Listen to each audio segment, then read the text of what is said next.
بسم الله الرحمن الرحيم.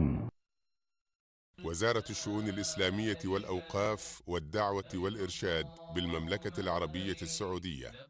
ومن يشاقق الرسول من بعد ما تبين له الهدى ويتبع غير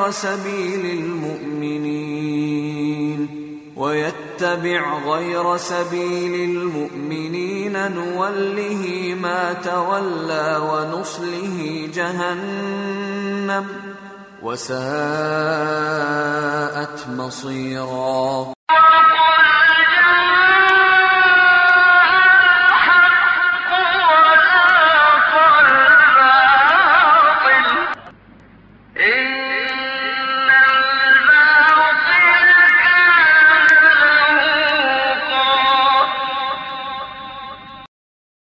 إن الحمد لله نحمده ونستعينه ونستغفره ونؤمن به ونتوكل عليه ونعوذ بالله من شرور أنفسنا ومن سيئات أعمالنا.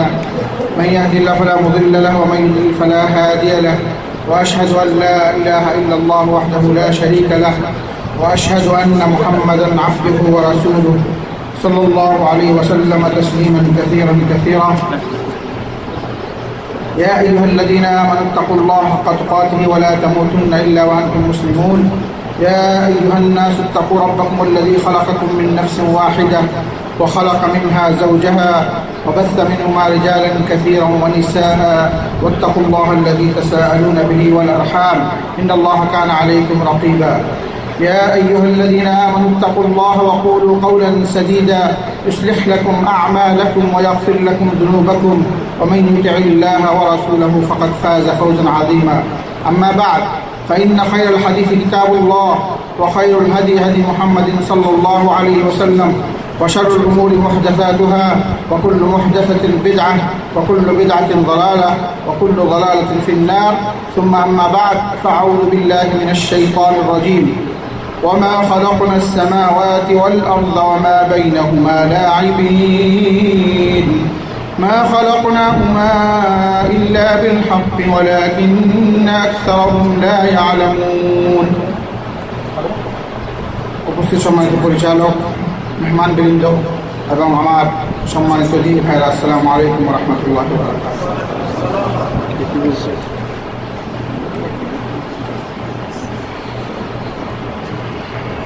সম্মানিত ভাইরা, আপনারা জানেন আজকে যে আলোচনার বিষয়বস্তু সেটা হচ্ছে বর্তমান মুসলিম বিশ্বের প্রচলিত মাযহাবের হাকিকত। আপনাদের সামনে কোরআন মাজিদ থেকে যে আয়াত তেলাওয়াত করা হয়েছে সেটার যে তর্জমা অর্থ আল্লাহ রাব্বুল আলামিন ইরশাদ করছেন, ওমা খালাকনাস সামাওয়াতি ওয়াল আরদা ওমা বাইনাহুমা লাঈবিন। আল্লাহ রাব্বুল আলামিন বলতেছেন যে আসমান জমিন এবং তার মাঝে যা কিছু আছে আল্লাহ রাব্বুল আলামিন তা খেল তামাশার জন্য সৃষ্টি করেন না। মা খালাকনাহুমা ইল্লা বিল হক। আল্লাহ রাব্বুল আলামিন এক মহাসত্যের জন্য, মহাবাস্তবের জন্য, সত্যের জন্য সে সমস্ত সৃষ্টি করেছেন, সকল সৃষ্টি। ওয়ালাকিন্না আকসারান নাসি লা ইয়ালামুন, কিন্তু মানুষ অনেকেই তা জানে না। তাহলে আল্লাহ রাব্বুল আলামিন আসল যে উদ্দেশ্য, সকল সৃষ্টি পৃথিবীতে আসমান জমিন যা কিছু আমরা দেখতেছি সব কিছু খেল তামাশার জন্য সৃষ্টি করেন না। কেন সৃষ্টি করেছেন সেটা আমরা আল্লাহ রাব্বুল আলামিনের পক্ষ থেকে কোরআন মাজিদ থেকে জেনে নেব। আর সেই ক্ষেত্রে আমাদের আলোচনা ভারী আসবে। আলোচনার যে বর্তমান যে অবস্থা সেটা আমরা পৃথিবীতে দেখতেছি যে প্রায় 200 কোটি মুসলমান বর্তমান বিশ্বে বসবাস করছে, কিন্তু মুসলমানদের অধিকাংশই প্রসিদ্ধ 4 মাযহাব ভিত্তিক ইবাদত করার প্রচলন রয়েছে। 200 কোটি মুসলমানদের মধ্যে অধিকাংশ মুসলমানরা এদের প্রচলিত 4 মাযহাব ভিত্তিক ইবাদত করা হচ্ছে। এই মাযহাবের যে হাকিকত সেটা আমাদের জানতে হলে আজকের এই আলোচনা 13টি শিরোনামে উপস্থাপন করা হয়েছে। 13টি মোট শিরোনামে উপস্থাপন করা হয়েছে এই আলোচনাকে সুন্দরভাবে বোঝার জন্য। 1 নম্বর ভূমিকা, 2 নম্বর মাযহাব ও তাকলিদের পরিচিতি, 3 নম্বর মাযহাবের প্রকাশকাল ও স্থান, 4 নম্বর মাযহাবের মূল নীতিমালা। 5 নম্বর মুকাল্লিদগণের মাযহাব মানার দলিল। 6 নম্বর দ্বীন ইসলামের মূল নীতিমালা। 7 নম্বর সত্যপন্থী ও বাতিলপন্থীদের বৈশিষ্ট্য। 8 নম্বর পরিচালিত মাযহাব মানার হুকুম। 9 নম্বর নিজেকে মাযহাবী নামে পরিচয় দেওয়া কোরআন হাদিসের পরিপন্থী কাজ। 10 নম্বর তাকলিদ মানুষকে কোরআন ও সহিহ হাদিসের বিরোধী করে দেয়। 11 নম্বর তাকলিদ ও ইত্তেবার পার্থক্য। 12 নম্বর মুক্তি ও সাহায্যপ্রাপ্ত দলের বৈশিষ্ট্য। 13 নম্বর কোরআন ও সহিহ হাদিসের সকল মত বিরোধের চূড়ান্ত মীমাংসা রয়েছে। এই 13টি মূল শিরোনামে আমরা আপনাদের সামনে আলোচনা পেশ করব। তারপর যেটা রয়েছে দ্বীন ইসলামের মাযহাবের স্থান কোথায়, কবরের মাযহাবের স্থান কোথায়, তারপর ঈসা আলাইহিস সালামের যুগে মাযহাবের স্থান কোথায় থাকবে, হাশরের মাযহাবের স্থান কোথায় থাকবে, এবং উপসংহারের মাধ্যমে আমরা ইনশাআল্লাহ আলোচনা শেষ করব। বিষয়টা বুঝতে পারছেন কিনা আপনারা? যে সমস্ত জিনিসগুলো বলা হচ্ছে, কেন আমরা যেই দরজা দিয়ে প্রবেশ করবো সেই দরজাটা জানতে হবে যে এই সমস্ত বিষয় আমাদের সামনে আসবে। তাহলে আমরা দেখতে পাচ্ছি যে বর্তমান মুসলিম বিশ্ব পরিচিত মাযহাবের যে হাকিকত, এটা বুঝতে হলে আমরা দেখতেছি যে আসল যে আল্লাহ রাব্বুল আলামিন বলেছেন যে আমি খেল তামাশার জন্য মানুষকে সৃষ্টি করি। তো কেন সৃষ্টি করা হয়েছে এই জিনিসটা যদি আমরা বুঝি তাহলে বিষয়টা আমাদের কাছে স্পষ্ট হয়ে যাবে।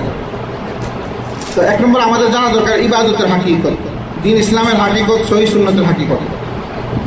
ইবাদতের হাকিকত যে আসল আল্লাহ রাব্বুল আলামিন পবিত্র কোরআনে ঘোষণা দিয়েছেন যে আল্লাহ রাব্বুল আলামিন মানুষকে সৃষ্টি করেছেন ওয়া খালাকাল জিন্না ওয়াল ইনসা ইল্লা লিয়াবুদুন, ইবাদত করার জন্য। তো ইবাদতের যে হাকিকত সেটা হচ্ছে আমরা সবাই জানি, আসল যে হাকিকত সেটা হচ্ছে তাওহীদের জন্য আল্লাহ রাব্বুল আলামিন এই সৃষ্টি করেছেন, একত্ববাদের জন্য। তো মূল সৃষ্টি করার যে মূল উদ্দেশ্য এই জিনিসটা বুঝতে হবে। তাহলে ইবাদতটা কার জিনিস? এটা আল্লাহর জিনিস। কার জিনিস?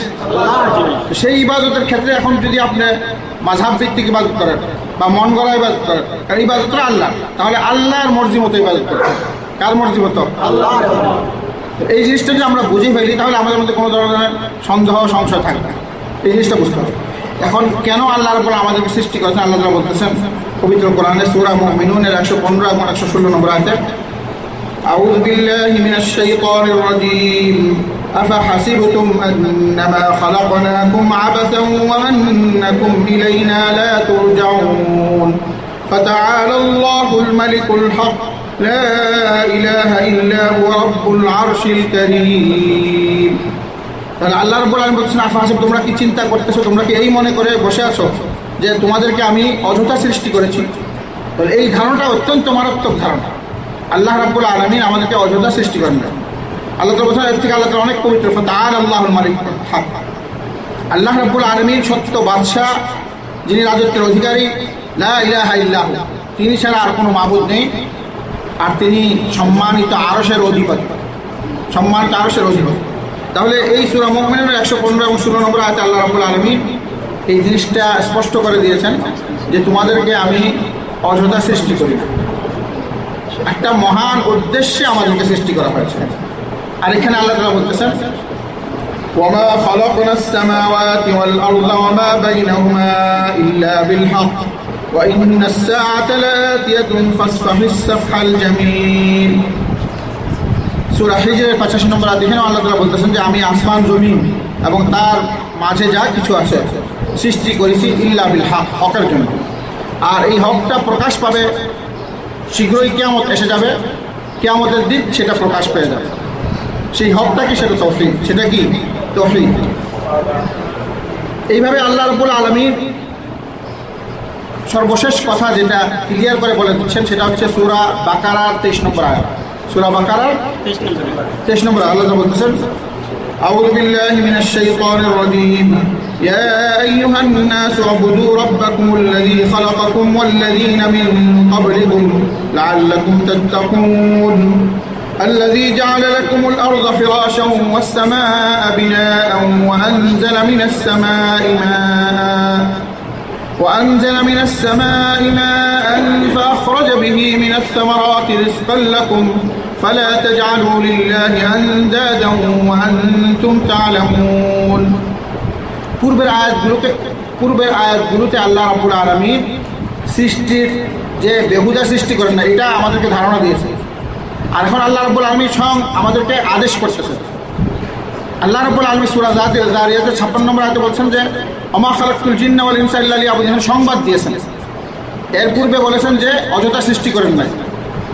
এখন আল্লাহ রাব্বুল আলামিন সরাসরি আমাদেরকে আদেশ করতেছেন, ইয়া আইয়ুহান নাস, হে বিশ্ববাসীরা, হে পৃথিবীর মানুষরা, উবুদু রাব্বাকুম, তোমরা তোমাদের প্রতিপালকের আনুগত্য করো। কেন আনুগত্য করো? আল্লাযী খালাকাকুম, তিনি তোমাদেরকে সৃষ্টি করেছেন, ওয়াল্লাযীনা মিন ক্বাবলিকুম, তোমাদের পূর্ববর্তীগণকেও তিনি সৃষ্টি করেছেন, লাআল্লাকুম তাত্তাকুন, যেন তোমরা পরহেজগার হও। তারপর আল্লাহ রাব্বুল আলামিন আমাদের উপর যে আল্লাহর নেয়ামত, এই কথা বলতেছেন, তিনি আমাদের রিজিকের ব্যবস্থা করেছেন। তো এখানে আল্লাহ রাব্বুল আলামিন এই কথা বলার পর আল্লাহ তাআলা বলতেছেন ওয়াইন কুনতুম ফি রাইবিন মিম্মা নাযালনা। তাহলে এখানে তাওহীদের পরে রিসালাতের কথা আসছে, যে তোমরা যদি সন্দেহ করো যে আমি আমার বান্দার উপর যে জিনিসটা অবতীর্ণ করেছি, আল্লাহ রাব্বুল আলামিন বলতেছেন যে আমি যে আমার বান্দার উপর জিনিসটা অবতীর্ণ করেছি, ওয়াইন কুনতুম ফি, এটাতে যদি তোমাদের কোনো সন্দেহ থাকে, ফাতু বিসূরাতিন মিন মিসলি,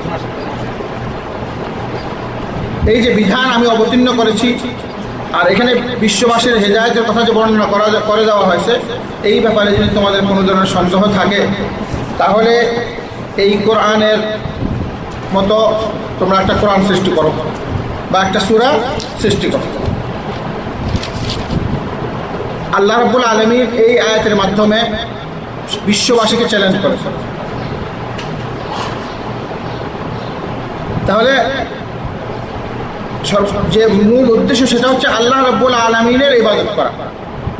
আর আল্লাহ রাব্বুল আলামিনের ইবাদত করতে হলে বলা হয়েছে যে আমি যে আমার বান্দার প্রতি নাজিল করেছি সেই রিসালাত, এই রসুলের মাধ্যমে, অর্থাৎ রাসূলুল্লাহ সাল্লাল্লাহু আলাইহি ওয়াসাল্লামের সুন্নত মোতাবেক তোমরা ইবাদত করবে।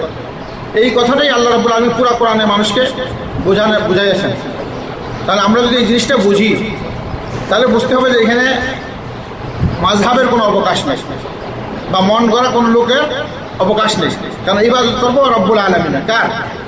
আর আল্লাহর মর্জি হচ্ছে, আল্লাহ রব্বুল আলামিন ইরাদা, ওনার যে ইচ্ছা সেটা হচ্ছে যে আমরা যেন তাওহীদ ভিত্তিক একমাত্র রাসূলুল্লাহ সাল্লাল্লাহু আলাইহি সাল্লামের অনুসরণে সকল ইবাদত আমরা করি, তাহলেই সেটা আল্লাহর কাছে কি হবে? গ্রহণযোগ্য হবে। এখানে অনেকের সন্দেহ থাকতে পারে যে এই যে দিন ইসলামের যে হাকিকত, এটা কি? এখন দিন ইসলামের হাকিকতকে আমরা বুঝতে পারবো বা এটাতে পরিপূর্ণতা আছে কিনা বা এটা বোঝার সম্ভাবনা আছে কিনা, এই ধরনের মানুষের সংশয় থাকতে পারে। এই জন্য আল্লাহ রাব্বুল আলামিন দিন ইসলামের যে হাকিকত, এটা আমাদের সামনে পেশ করেছেন আল্লাহ তাআলা স্বয়ং নিজে। এখন আল্লাহ রাব্বুল আলামিন বলতেছেন সূরা মাইদা 3 নম্বর আয়াতে, আল-ইয়াওমা আকমালতু লাকুম দীনাকুম ওয়া আতমামতু আলাইকুম নি'মাতি ওয়া রাদিতু লাকুমুল ইসলামা দীনা। তাহলে বোঝা গেল যে এই ইবাদতের পদ্ধতি যেটা আল্লাহ তাআলা অবতীর্ণ করেছে, এটা পরিপূর্ণ। এটা কি? এই দিনটা আল্লাহ রাব্বুল আলামিন আমাদের জন্য পরিপূর্ণ করে দিয়েছে। তাহলে ইসলামটা হচ্ছে পূর্ণাঙ্গ জীবন বিধান, পূর্ণাঙ্গ জীবন বিধান। তাহলে এই আয়াতের মাধ্যমে আমাদের কাছে জিনিসটা স্পষ্ট হয়ে যাচ্ছে যে এমন একটা বিধান আল্লাহ রাব্বুল আলামিন আমাদেরকে দিয়েছে, সেটা হচ্ছে পরিপূর্ণ। সেটা কি? পরিপূর্ণ, যেখানে কোনো কিছু বাদ দেওয়াও যাবে না, কোনো কিছু সংযুক্ত করা যাবে না। মানব জাতির যে সমস্ত জিনিসের প্রয়োজন কিয়ামত পর্যন্ত, তার সব কিছু আল্লাহ রাব্বুল আলামিন পরিপূর্ণ করে দিয়েছে, আলহামদুলিল্লাহ। তারপর আর কোনো চিন্তা নাই। তাহলে এখন আমার আল্লাহ রাব্বুল আলামিন কেন এটা আমাদেরকে জানিয়েছেন? এই কারণে যে আমাদের যে কার থেকে আরও নিতে হবে কিনা বা কোনো জিনিস সংযোজন করতে হবে কিনা, এই যে সন্দেহ, সেটা যেন আমাদের থেকে দূর হয়ে যায়। তাহলে এমন একটা বিধান আল্লাহ তাআলা আমাদেরকে দিয়েছেন যেটার মধ্যে কোনো ধরনের কি অপূর্ণতা নাই, কোনো ধরনের অপূর্ণতা নাই, পরিপূর্ণ বিধান। এই পরিপূর্ণ বিধানটা এখন কিভাবে পালন করতে হবে সেটা আল্লাহ তাআলা পরবর্তী আয়াতে বলতেছেন। সেটা হচ্ছে সূরা নূরের 54 নম্বর আয়াত। আল্লাহ তাআলা বলতেছেন, কুল আতিউল্লাহ ওয়া আতিউর রাসূল ফাইন তাওয়াল্লাউ ফাইন্নামা আলাইহি মা হুম্মিলা ওয়া আলাইকুম মা হুম্মিলতুম ওয়া ইন তুতিউ তাহতাদু ওয়া মা আলার রাসূলি ইল্লাল বালাগুল মুবিন।